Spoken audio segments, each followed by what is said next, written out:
हा प्रश्न AIPMT 1991 ला ऍटम्स या चॅप्टरवर विचारलाय बघा.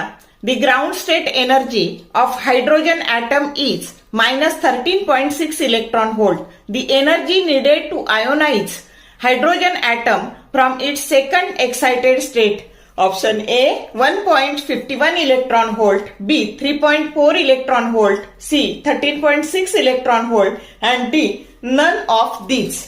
आता तुम्हाला काय दिलंय तर तुम्हाला त्याची ग्राउंड स्टेटची जी एनर्जी आहे ती -13.6 इलेक्ट्रॉन व्होल्ट दिलेली आहे आणि तुम्हाला किती एनर्जी नीड लागेल कशासाठी तर सेकंड एक्साइटेड स्टेटला हायड्रोजन ॲटमला आयोनाइज होण्यासाठी.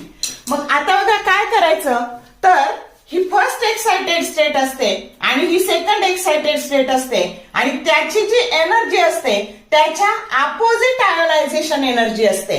मग आपल्याला माहितीये की थर्ड स्टेटची टोटल एनर्जी -1.51 इलेक्ट्रॉन व्होल्ट आहे. मग तिथं आयोनाइज व्हायला त्याच्या अपोजिट एनर्जी लागणार असं सोप्या पद्धतीने उत्तर काढता येतं. आणि जर कॅल्क्युलेशन करून काढायचं झालं तर ह्या सेकंड एक्साइटेड स्टेट म्हणजे E3 ज्या ऑर्बिटचा नंबर N3 असतो.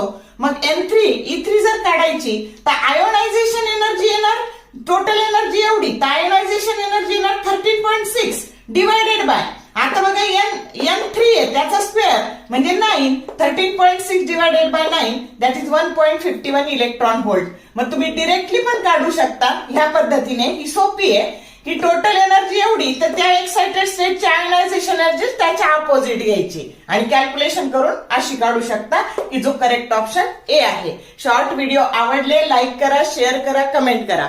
For more useful tips and tricks keep watching wings of physics. Thank you very much.